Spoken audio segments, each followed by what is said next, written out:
business news from the Capital Region. This is Washington Business Report with ABC7 national correspondent Rebecca Cooper.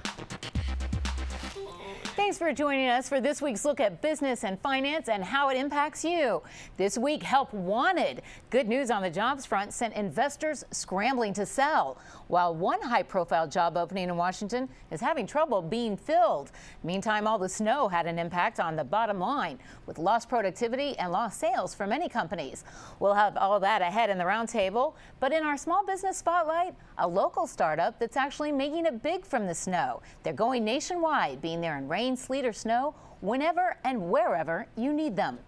But first, in our spotlight today, the word that's become so ubiquitous, the Wall Street Journal argued this week we should stop using it altogether. Cyber. It's simply too big and ever present, impacting everything from bingo games to building battleships. Well, here in Washington, no one's about to stop talking about the huge industry growing around it. Cybersecurity. It's a growing threat that can make or break your business. Here to talk about why so many businesses, large and small, are still getting it wrong and where the industry is headed, two top voices, Alan Shea, CEO and president of Baltimore-based tech company CyberSpa, and Donald Tye, cybersecurity expert and adjunct professor at GW University. Gentlemen, welcome to you both. You know, we could do a half-hour show every week talking about the business of cybersecurity, so we only get about 6 minutes today. Alan, I'm going to start with you. You've been looking at small businesses, you've worked in big business, you've worked at Raytheon, you've worked at Sprint, but your company CyberSpa can help small businesses get it right when it comes to cybersecurity. What's the biggest mistake small businesses are making getting it wrong? Well, I think the biggest mistake is they're counting on or expecting the government or the larger industry to solve the problem. And quite frankly, that's just not happening. There are things that they can do proactively to start to address cybersecurity at a small business or even at a consumer level. You say not just things they can do, things they have to do. Things they should do. If they want to protect the home front. Yes. Donald, big businesses. You've worked at Homeland Security. You've worked for big cyber companies. Now you're a consultant looking at big and small. But from the big company perspective, what's the biggest mistake they're still making? Because they're getting hacked right and left. Well, one of the mistakes that companies are making is thinking that cyber is an industry, but that's not our industry, so we don't need to worry about it. But in fact, all critical infrastructures are covered, whether you're in food processing or financial services, manufacturing, you need to be protecting your systems. Donna, I thought the Wall Street Journal made a really good point, and that's exactly what you're saying. Like, forget calling anything cyber, it's all cyber now.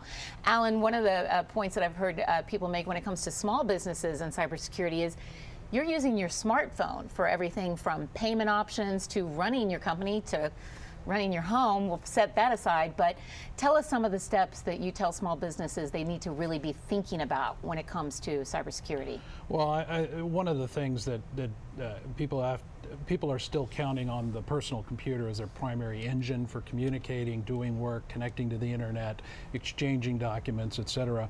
So one of the things that we are focusing on in our work with small business and also into the consumer side of the industry is getting people to understand that they need to be proactive and take steps. They don't have to be expensive, but they have to be steps proactively taken to protect their data, to protect their systems from compromise. You've been very successful at startups with high tech, and now CyberSpa is growing fast. One of the mantras of CyberSpa is fresh start. Right. Are you talking about the fresh start of getting it right? Yeah, the fresh start that we're referring to is actually fairly simple.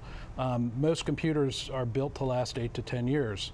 We all know with malware and viruses and all the issues that are out there today, those machines are slowing down and being compromised after 2, 3, or 4 years, and they're being replaced needlessly.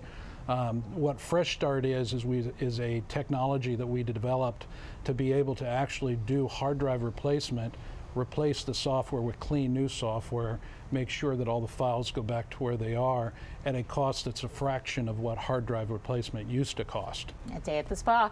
Donald, let's talk about some of the trends that you've talked about in cybersecurity.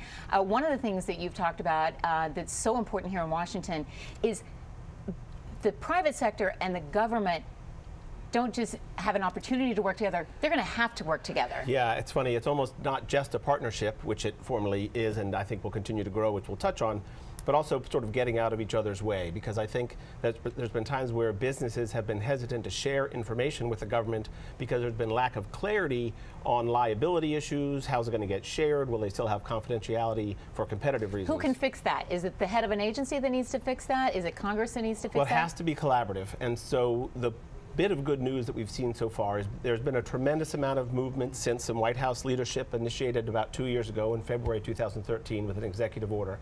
And then February in 2014, the NIST, the National Institute of Standards and Technology, began leading a very robust, thousands of participants, large businesses, small and individuals, coming together to identify what the core competencies should be for people trying to tackle their problems. And I think if I could just push back on the Wall Street Journal fear-mongering, I'll call it, about saying don't use the word cyber, I disagree strongly because we have to acknowledge how ubiquitous data is in our lives. But you get their point. Their point is it's so ubiquitous, let's just assume we don't want to call it cyber bingo. It's just going to be bingo that now we play online. That's right. Everyone needs to be participating. And I think there's more of a parallel in some ways than a difference between small businesses and even individuals with their own, protecting their own data and computers, all the way up to large businesses, which is you need transparency into where you are and where you ought to be with standards and protection, and then you can map out the steps much more easily.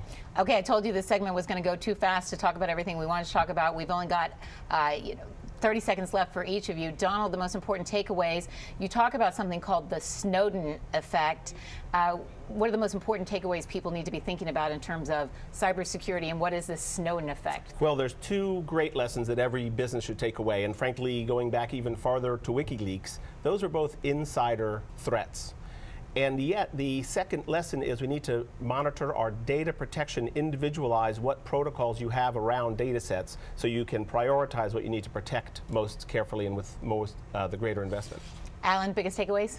Biggest takeaways, small business, consumer, it doesn't matter. Local, hard drive, backup storage. Keep your data in an extra place. Oh, I wanted to get into that, whether we should be using cloud or local. You say? Use local. Use local. Yes. We're going to have both of you back because this has just opened up a whole nother line of questioning, or we'll just have to hire your services. Great day. Good to see you back. Thank you.